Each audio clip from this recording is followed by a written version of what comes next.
அவருக்கு பிரேயர் பண்ணி அவரை வந்து மாத்த வந்திருக்கீங்க, வியாதியை மாத்த வந்திருக்கீங்க. மாறாக அவங்க ஜெபம் பண்ண வந்திருக்கிறாங்க, சுவிசேஷம் சொல்ல வரல. ஏன்னா அவங்க சொல்கிறத வச்சு சொல்கிறேன், இன் ஜென்ரலுமே அப்படி தான். ஏன்னா சுவிசேஷத்தின் மீது நம்பிக்கை மக்களுக்கு கொஞ்சம் கொஞ்சமாக இல்லை, அறவே இல்லாமல் போயிடுச்சு.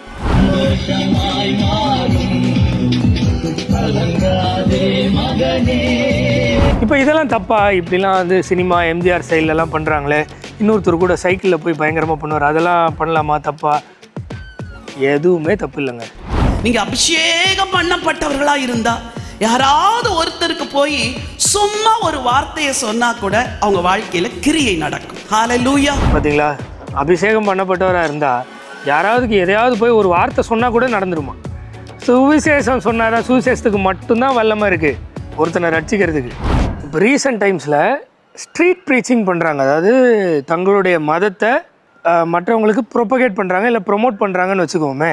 அதை பண்ணும்போது சிலர் அதை வந்து தடுத்து கொஞ்சம் அவங்கள இல்ட்ரீட் பண்ணி லைட்டாக தள்ளி விடுற ரேஞ்சுக்கு கூட பண்ணுறதை நம்ம நிறைய பார்த்துருப்போம். அந்த மாதிரியான சம்பவங்களுக்கு நம்மளுடைய கருத்து என்ன அப்படின்றத இந்த வீடியோவில் பார்க்க போகிறோம். வாங்க வீடியோவில் போய் பார்க்கலாம்.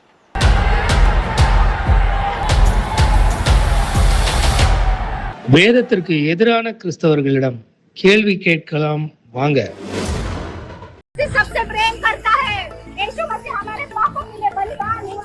இது ஏதோ ஒரு நார்த் இந்தியாவில் சும்மா சிங்கம் மாதிரி கர்ஜிக்கிறாங்க. என்னென்னா, இயேசு உங்கள் எல்லாரையும் நேசிக்கிறார், உங்களுடைய என்னுடைய பாவங்களுக்காக தான் அவர் வந்து மரித்தார் அப்படின்னு சொல்கிறாங்க.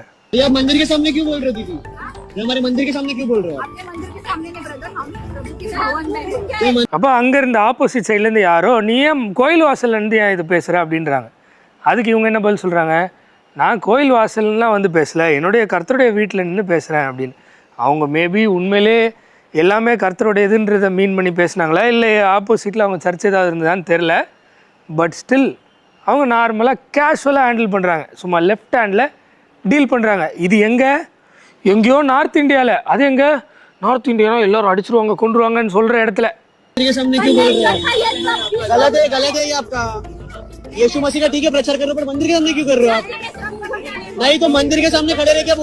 ஓகே, அதுக்கு மேலேயும் அந்த நபர் வந்து நீ பேசவே கூடாதுன்னுலாம் சொல்ல, என் கோயில் முன்னாடியே பேசுகிற அப்படின்றாங்க. அதுக்கு அந்த சிஸ்டர் வந்து என்ன சொன்னாங்கன்னு நமக்கு தெரில. மேபி ஓகே அப்படின்னு போயிருக்கலாம். அப்படி போனாலும் அவங்களுக்கு ஹேட்ஸ் ஆஃப் தான். ஏன் அதெல்லாம் முடியாது, நான் ஏன் பேசக்கூடாது, இது என்னோடய உரிமை அப்படின்னு அவங்க சொன்னாலும் அவங்களுக்கு ஒரு ஹேட்ஸ் ஆஃப் தான். சரியா? தான் மனசில் என்ன இருக்குன்றதை மற்றவங்களுக்கு சொல்லணும்னு யார் நினச்சாலும் அதில் எந்த பிரச்சனையும் கிடையாது. ஏன் இன்ஃபேக்ட் இன்றைக்கி தமிழ்நாட்டில், இந்தியாவில் ப்ரைடு மந்த்துன்னு சொல்லிட்டு நான் ஆணோட இருப்பேன், பெண் பெண்ணோட இருப்பேன், இல்லை நான் ஆண் பெண்ணு கூடயும் இருப்பேன், ஆண் கூடயும் இருப்பேன், நான் பிறப்பால் ஒரு ஆண் நான் பெண்ணு மாதிரி, இல்லை நான் பிறப்பால் ஒரு பெண் நான் ஒரு ஆண் மாதிரி அப்படின்னு சொல்லிட்டு இந்த மாதிரி விஷயங்களை ப்ரொமோட் பண்ணி ப்ரொபகேட் பண்ணி பேனர் பிடிச்சிட்டு போகிறதுக்கு முடியும்னா, தான் நம்புகிற ஒரு கடவுளை, அவர் தான் கடவுள், அவர்கிட்ட வந்தால் தான் உங்களுக்கு வந்து உங்களுடைய பாவங்கள் மன்னிக்கப்படும் அப்படின்னு வெளியில் போய் சொல்கிறதில்ல. ஏதாவது தப்பு இருக்கா? இல்லை ஏதாவது பிரச்சனை இருக்கா? இல்லை. ஆனால் தமிழ்நாட்டில் அதுக்கு நிறைய பிரச்சனை வரும்போது நீ ஏன்டா குரல் கொடுக்கலன்னு கேட்டிங்கன்னா, ஒரு பக்கம் அவங்க சொல்கிறது காஸ்பலே இல்லை அப்படின்றது நான் நம்புகிறேன் அப்படின்னு சொல்ல மாட்டேன். வேதத்தில் தெளிவாக அப்படி தான் இருக்குது. ஏன்னா பைபிளில் எனக்கு ரெக்கார்டு இருக்குது, காஸ்பல்னால் என்ன, இயேசு என்ன சொன்னார், அவருடைய அடிச்சுவடுகளை ஃபாலோ பண்ண சீசர்கள் என்ன சொன்னாங்க அப்படின்ற ரெக்கார்டு இருக்குது. சரியா? இருந்தாலும் தமிழ்நாட்டில் நடந்ததை பார்ப்போம். நீங்கள் எதுக்காக வந்தீங்க? எதுக்குப்பா வந்தாங்க? சுவிசேஷம் சொல்ல தான். உண்மையான கடவுள் ஒருத்தர் இருக்காருப்பா, நம்மளை படைச்ச கடவுள். நம்ம எல்லோரும் ஒரு பாவ நிலையில் இருக்கிறோம். இந்த பாவத்திலேருந்து மனம் திரும்பி அவர்கிட்ட திரும்பலைன்னா நித்திய ஆக்கினேன்னு ஒன்று இருக்குப்பா. இந்த உலக வாழ்க்கை ஒரு டெம்பரரி, அது எல்லாருக்குமே தெரியும். கண்ணை மூடி திறக்கிறதுக்குள்ளே வயசாகிடும், செத்துருவோம். ஏன்னா இன்றைக்கி எனக்கு 35 வயசு ஆகுது. நான் சின்னதுலேருந்து என்னென்ன பண்ணியிருக்கேன், என்னென்ன சாதிச்சிருக்கேன்னு யோசிச்சு பார்த்தா ஒன்றுமே இல்லை, ஜீரோ. நாளைக்கு நான் கண்ணை மூடி திறக்கிறதுக்குள்ளே எனக்கு 60 வயசோ 40 வயசோ 50 வயசோ ஆகிடும் தெரியும், இறந்தும் போயிடுவேன்னு தெரியும். ஸோ இந்த டெம்பரரியாக நான் எதுவுமே பண்ண முடியாதுன்னு தெரியும். இதெல்லாம் உள்ள இன்பில்ட்டாகவே தெரியும். ப்ளஸ் இந்த படைப்பெல்லாம் எனக்கு பறைசாட்டிகிட்டே இருக்குது, இப்படி ஒரு கிரியேட்டர் இருக்காருன்னு. இதெல்லாம் இன்பில்ட்டாகவே இருக்குது. அதனால் எனக்கு வேறு ஆப்ஷனே இல்லை. இயேசு தான் உன்னை அந்த நித்திய ஆக்கினையிலேருந்து விடுவிக்கணும். நீ பாவத்தில் இருக்க, நீ மன திரும்பி அவர்கிட்ட திரும்புனா, அவன் திரும்பினா அவனுக்கு நித்திய ஜீவன், திரும்பலைன்னா நித்திய ஆக்கினை. இதை போய் சொல்கிறது தான் சுவிசேஷம். அதுக்காக தான் அவங்க போயிருக்கணும். ஆனால் உடம்பு சரியில்லை, ஊழியம் பண்ண வந்தீங்களா? அவருக்கு பிரேயர் பண்ணி அவரை வந்து மாத்த வந்திருக்கீங்க, வியாதியை மாத்த வந்திருக்கீங்க. மாறாக அவங்க ஜெபம் பண்ண வந்திருக்கிறாங்க, சுவிசேஷம் சொல்ல வரல. ஏன்னா அவங்க சொல்கிறத வச்சு சொல்கிறேன், இன் ஜென்ரலுமே அப்படி தான். ஏன்னா சுவிசேஷத்தின் மீது நம்பிக்கை மக்களுக்கு கொஞ்சம் கொஞ்சமாக இல்லை, அறவே இல்லாமல் போயிடுச்சு. ரட்சிக்க சுவிசேஷத்துக்கு வல்லமை இருக்குது அப்படின்றத மறந்துட்டாங்க. எப்படியாவது அவங்கள ஆதாயப்படுத்தணும்னு சொல்லி இப்படி ஜெபம் பண்ணி அவங்களுக்கு ஒரு அற்புதம் நடந்துக்கிட்டா அவங்க இயேசுவை ஏற்றுக்க மாட்டாங்களா? ஒருவேளை அவங்க சூழ்நிலைலாம் இப்படி இருக்கும்போது நம்ம இப்படி சொல்லிட்டா அதுக்கு ஒரு ரெஸ்பான்ஸாக அவங்க இயேசுவை ஏற்றுக்க மாட்டாங்களா? ஒருவேளை சர்ச்சுக்கு அவங்க வர வச்சுட்டா நம்ம பிரசங்கம் பண்ண கொஞ்சம் கொஞ்சமாக அவங்க மாறிட மாட்டாங்களா? இப்படி போயிடுச்சு. பிளெயின் காஸ்பலில் எனக்கு நம்பிக்கை இருந்தால் நான் என்ன பண்ணுவேன்? உங்களை தேவன் பயங்கரமாக நேசிக்கிறாரு, உங்களுக்காக அவர் உயிரையே கொடுத்துருக்காரு. அவருக்கு அவசியம் இல்லை, ஏன்னா அவர் தேவன் இந்த உலகத்தில் மனிதனாக வந்து உங்களுக்காக எனக்காக பாவமே செய்யாமல் இருந்தார். நீங்களும் நானும் செய்கிற பாவத்துக்காக அவர் தண்டனையை சிலுவையில் சுமந்து தீர்த்தார். அதனால் இன்றைக்கி நீங்கள் விசுவாசிங்கனாலும் நித்தியமாக நம்ம படைத்த கடவுள் கூட நம்ம வாழலாம் அப்படின்ற சுவிசேஷத்தை நான் சொல்லும்போது ரட்சிக்கப்படுகிறவர்களுக்கு அது தேவபலனாக இருக்கும், இல்லாதவங்களுக்கு அது பைத்தியமாக இருக்கும். பைத்தியமாக இருக்கிறத வச்சு தேவன் ரட்சிக்க வல்லவராக இருக்கிறார் அப்படின்றத நான் நம்பினேன்னா என்ன பண்ணுவேன்? சுவிசேஷத்தை சொல்லுவேன். அவங்க ரெஸ்பாண்ட் பண்ணலையா, அதுக்கும் ஆண்டவர் என்ன பண்ணுன்னு சொல்லியிருக்காரு. ஒருத்தர் ஏற்றுக்கலையா, தூசி தட்டிட்டு அடுத்த வீட்டுக்கு போப்பான்ட்டார். சோதம் குமர நாட்கள் நடந்ததோடு அவங்களுக்கு மோசமாக நடக்கும்ட்டார். ஓகே, போயிட்டே இருப்பேன். ஆனால் நான் சுவிசேஷத்தில் நம்பிக்கை இல்லாததுனால ஜபத்தில் இறங்கிட்டேன். ஜபம் பண்ணி எப்படியோ அவனை சரி பண்ணிட்டா வர வச்சிடலாம், அற்புத அடையாளங்கள் இறங்கிட்டேன். இயேசுவை நம்பு உனக்கு பணத்தில் விடுதலை கிடைக்கும், இயேசுவை நம்பு உனக்கு இதில் விடுதலை கிடைக்கும், இயேசுவை நம்பு உன்னை இப்படி காத்துருவார், என்னை இப்படி தான் காப்பாற்றி நான் என் புறம்போக்காக வாழ்ந்துட்டு இருந்தேன், எப்படியோ இருந்தேன், என்னை காப்பாற்றி இங்கே கொண்டு வந்துட்டார். இப்படி இந்த வேர்ல்ட்லி திங்ஸை சொல்லி எப்படியாவது வர வச்சிடலாமான்னு ட்ரை பண்ணுறோம். ஏன்? சுவிசேஷத்து நிமித்தம் உள்ள மரியாதையோ இல்லை அதில் உள்ள நம்பிக்கையோ போனதுனால தான். அதனால தான் இவங்கெல்லாம் இந்த அளவுக்கு கேள்வி கேட்குற லெவலுக்கு வந்து நிற்கிது பாருங்கள். தெளிவாக சொல்லுங்க, வியாதியா மதமா தெளிவாக சொல்லுங்க. நீங்கள் என்ன மதத்துக்காரங்க? நீங்கள் என்ன வேலை பார்க்குறீங்க? பாஸ்டராக இருக்கார். எனக்கு தெரில. இப்போ மேபி அவங்க உண்மையிலே அந்த வீட்டுக்கு போய் சுவிசேஷம் சொல்லியிருக்கலான்னு வச்சுக்கோங்களேன். அப்படி சொல்லியிருந்தாங்கன்னா அவங்க ரெஸ்பாண்ட் பண்ணுவாங்க, வருவாங்க. இதை இவங்க தடுத்தாங்கன்னா அவங்க எப்படி வேணால் ரியாக்ட் பண்ணலாம். ஏன்னா பிப்ளிக்கலாக நான் ரோமன்னு சொல்லுவார். பால் வந்து அவர் இந்த மாதிரி கிறிஸ்டியன் ஆக்டிவிட்டீஸில் ப்ரீச் பண்ணுற ஆக்டிவிட்டீஸில் அவரை வந்து அரெஸ்ட் பண்ணுறாங்கன்னு வைங்களேன், அடிச்சிட்டாங்க, நான் ரோமன்னுவார். உடனே அவங்க பயந்துருவாங்க, ஐயோ ரோமன் சிட்டிசனை அடிச்சிட்டோன்னா அவங்களுக்கு பிரச்சனை இல்லை, அப்படி பயப்படுவாங்க. ஸோ அப்படியும் யூஸ் பண்ணியிருக்காரு. எதுவுமே சொல்லாமல் அடியும் வாங்கியிருக்காரு. 1 குறைய 40 தரம் 3 வாட்டி அடி வாங்கினாராம். சரியா?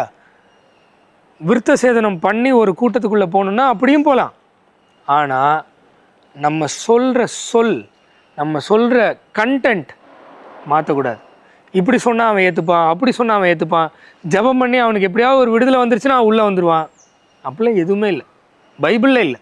நீ என்ன வேலை பார்க்குறீங்க?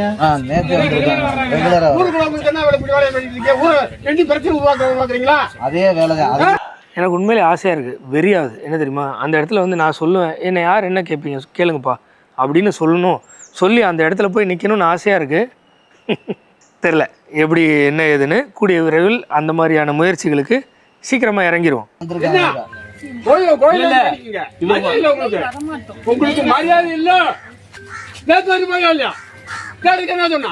அவங்க வரமாட்டோன்னு சொல்கிறதுல எந்த தப்பும் இல்லை. ஓகே, இவ்வளோ தடுக்கிறாங்களா, சரி போயிட்டு வைப்பான்னு போகிறதுல எந்த பிரச்சனையும் இல்லை. ஆனால் நான் கெஸ் பண்ணி தான் சொல்கிறேன். சரியா? அவங்க அந்த ஃபேமிலிக்கு காஸ்பல் ப்ரீச் பண்ணியிருந்தா, உண்மையிலே அவங்க பிப்ளிக்கல் டேர்ம்ஸில் ரட்சிக்கப்பட்டிருந்தால், யார் அந்த ஃபேமிலி, இவங்க யாருக்கோ சொல்ல போனாங்களே, ஜெபம் பண்ண போனாங்களே, அந்த ஃபேமிலி பிப்ளிக்கல் டேர்ம்ஸில் ரட்சிக்கப்பட்டிருந்தால் அவங்களே வந்து நின்றுருப்பாங்க. ஏப்பா என் வீட்டுக்கு வந்தாங்கப்பா, என் வீட்டுக்கு நான் தான் கூப்பிட்டு வந்தேன்ப்பா, நீ எதுவும் தலையிடாதப்பா போப்பா அப்படின்னு சொல்லி அவங்களே வந்து காம்ப்ரமைஸ் பண்ணுறதுக்கு அதிக வாய்ப்புகள் இருக்குது. ஒரு சில வீடியோஸ்லாம் நிறைய ஆன்லைனில் இருக்குது. அதில் பார்த்தீங்கன்னா நீங்கள் இதெல்லாம் யூஸ் பண்ணக்கூடாது, இப்படிலாம் பண்ணக்கூடாது அப்படின்னு சொல்லி கமெண்ட்ஸில் நிறைய பார்க்க முடியும். அதுக்கு நம்மளுடைய ரெஸ்பான்ஸ் என்னன்றது அந்த வீடியோ பார்த்துருங்க, நான் சொல்கிறேன்.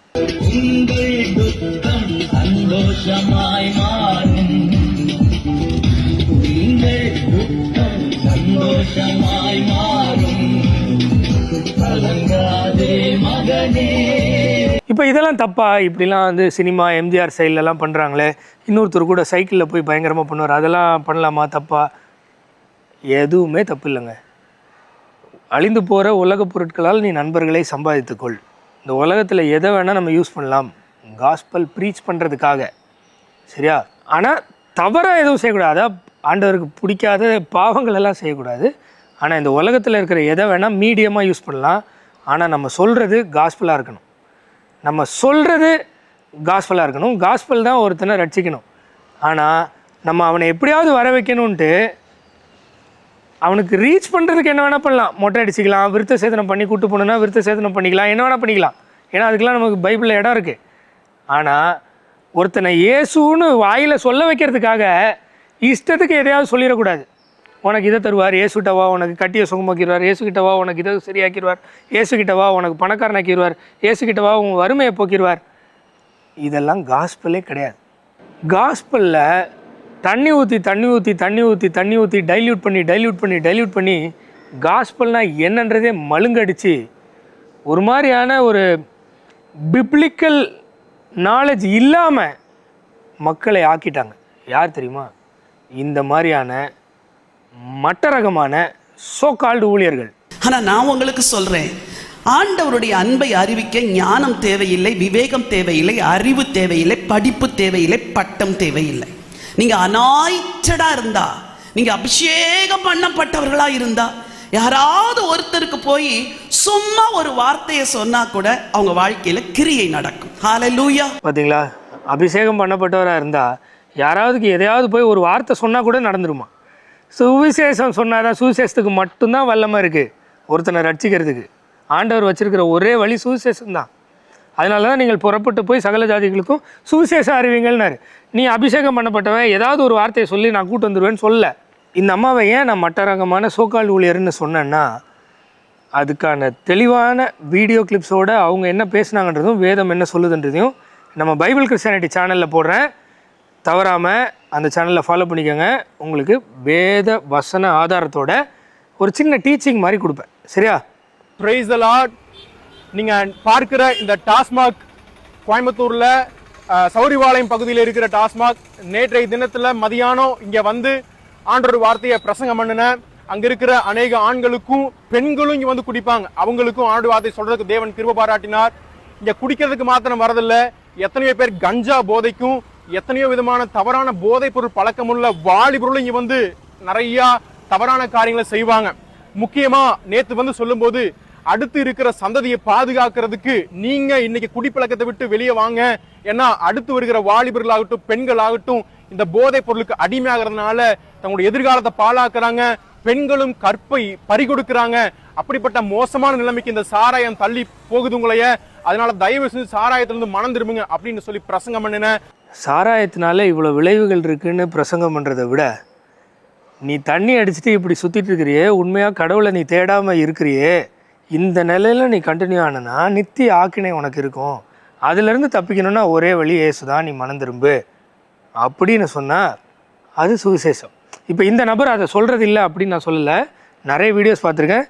நான் உங்களுக்கு வீடியோவில் ஒரு சில விஷயங்கள் சொல்லணுன்றதுக்காக இந்த பர்டிகுலர் கிளிப்பை யூஸ் பண்ணியிருக்கேன், சரியா? இன்னொரு நபர் கூட இந்த மாதிரி டாஸ்மாகில் ப்ரீச் பண்ணுவார். அவர் ஒரு சில இடத்துல இதுலேருந்து விடுதலை ஆகணும்னா இதை காண்டாக்ட் பண்ணுங்கள், நாங்கள் ஹெல்ப் பண்ணுறோன்னு வரைக்கும் கூட சொல்லியிருக்கார், சரியா? நான் மக்களுக்கு ஒரு சின்ன விஷயத்தை கன்வே பண்ணணுன்றதுக்காக சொல்கிறேன். ஸோ நீங்கள் இந்த மாதிரிலாம் ஸ்டேட்டில் இருக்கிறீங்க, இந்த ஸ்டேட்டில் இருந்தீங்கன்னா இப்படியே கண்டினியூ பண்ணிங்கன்னா, கடவுள் யாரும் தேடலைன்னா, நீங்கள் மனம் திரும்பலைன்னா, நீங்கள் மறுபடியும் பிறக்கலைன்னா, நித்திய ஆக்கினை உங்களுக்கு காத்துட்ருக்கு. அதுலேருந்து உங்களுக்கு விடுதலை வேணும்னா நீங்கள் மனம் திரும்பணும். உங்களுக்காக இயேசு மரித்தார், உங்களை பயங்கரமாக நேசிக்கிறார், அதனால தான் இதை செஞ்சார் அப்படின்னு சொல்லி முடித்து அதுக்கு ஒரு ரிசல்ட் கிடச்சா நம்ம சந்தோஷப்படுறதுல மிகப்பெரிய வேலிடான ஒரு பாயிண்ட் இருக்குது. ஆனால் சரி, ஒருவேளை யாரும் ரட்சிக்கப்படலைன்னா கூட நம்ம சந்தோஷப்படலாம். ஏன்? கடவுள் சொன்ன வேலையை சீரும் சிறப்புமாக செஞ்சிட்டோம் அப்படின்னு பார்க்கலாம். ஆனால் அந்த ஒயின் ஷாப்பை மூடிட்டாங்க அப்படின்றதுக்காக நம்ம சந்தோஷப்பட்டோன்னு வைங்களேன், நோ யூஸ். அத்தனை பேர் குடிக்கிறத நிப்பாட்டிட்டா என்ன யூஸ்? பரலோகத்துக்கு போயிடலாமா? அவங்க உலக வாழ்க்கை டெம்பரரி, முடிஞ்சிடும். குடி இல்லைன்னா வேறு ஏதோ ஒரு பிரச்சனையில் இருப்பாங்க, ஏதோ ஒரு பாவத்தில் இருப்பாங்க. ஓவராலாக சும்மா இந்த உலகத்தின் பார்வையில் பார்த்தா ஆமாம், ஆப்வியஸாக குடி இல்லாமல் இருந்தால் நல்லது தான். நிறைய ஃபேமிலிஸ் நல்லாயிருக்கும். ஆனால் ஒரு கிறிஸ்தவனுக்கு அல்டிமேட்டாக எதுதான் விடுதலை? குமாரன் மெய்யாகவே விடுதலை ஆக்கலைன்னா ஆண்டவர் பெரிய கிருபையினால இந்த டாஸ்மாக்கை இழுத்து மூடுவதற்கு தேவன் கிருபை பாராட்டி இருக்கிறார். தேவனுக்கே மகிமை உண்டாகட்டும். கொஞ்சம் இந்த இடத்தையெல்லாம் பாருங்களே, எவ்வளவு சுத்தபத்தமா இருக்குது அப்படின்னு சொல்லிட்டு. ஓகே, நான் மறுபடியும் சொல்கிறேன், இந்த நபரையோ இல்லை இன்னொருத்தர் ஒயின் ஷாப்பில் இது பண்ணுவார் இல்லையா, அவரையோ நான் குற்றப்படுத்த பேசவே இல்லை. எனக்கு அவங்க மேலே பயங்கரமான மரியாதை இருக்குது, அவங்க பயங்கரமான டாக்டர்னு பேசிட்டாங்க, அவங்க சூப்பராக பேசிட்டாங்க அப்படின்னு சொல்ல மாட்டேன். பட் ஸ்டில் நான் பண்ணாததை அவங்க செய்கிறாங்க. அதனால் நான் அவங்கள பாராட்டுற லெவலில் தான் இருக்கிறேன், கிரிட்டிசைஸ் பண்ணுற லெவலில் இல்லை. இந்த பர்டிகுலர் கிளிப்பு யூஸ் பண்ணதுக்கு காரணம் இந்த ஒரு மெசேஜை கன்வே பண்ணுறதுக்காக மட்டுமே. யாருக்கு? அந்த நபர்களுக்கெல்லாம் இல்லை, எனக்கு தெரிஞ்ச அந்த நபர்களுக்கு தெரியும். பொதுவாக மக்களுக்கு சொல்கிறேன், சுவிசேஷத்தின் மீது நம்பிக்கை வையுங்கள், மற்ற எந்த காரியத்தின் மீதும் நம்பிக்கை வைக்காதீர்கள். நீங்கள் சபைக்கு கூட்டிகிட்டு போய் ரசிக்கப்பட்டு வச்சிடலாம், இதை சொன்னால் வச்சிடலாம், அதை சொன்னால் வச்சிடலான்னு சொல்கிறது எல்லாமே இன்டைரக்டாவோ டைரெக்டாவோ எதை காட்டுதுன்னா, நீங்கள் சுவிசேஷத்தின் மீது நம்பிக்கை வைக்காமல் வேறு ஏதோ வழிமுறைகள் மீது நம்பிக்கை வைத்துள்ளீர்கள் என்று காட்டுகிறது. இதனால தான் இன்றைக்கி நம்ம நிறைய பிரச்சனைகளை ஃபேஸ் பண்ணுறோம். நேரடியாக போய் கிறிஸ்துவை அறிவிக்கிறதுனால எந்த பிரச்சனையும் வராது. மிஞ்சி போனால் அந்த இடத்துலேருந்து நம்மளை துரத்துவாங்க, அடுத்த இடத்துக்கு போகிற மாதிரி இருக்கும். அதையும் மீறி பிரச்சனை வந்தால் சந்தோஷமாக ஃபேஸ் பண்ணிக்கலாம். ஏன்னா இன்றைக்கி அடி வாங்கினா பாக்கியவான்னு நினச்சிக்கன்னு ஆண்டவரே சொல்லிட்டார். சரி, இதுக்கெல்லாம் வசன ஆதாரத்தோட தொடர்ந்து சீரியஸாகவே பைபிள் கிறிஸ்டியானிட்டி சேனலில் வீடியோஸ் பார்க்க போகிறோம். ஸோ தவறாமல் அந்த சேனலை சப்ஸ்கிரைப் பண்ணிக்கோங்க.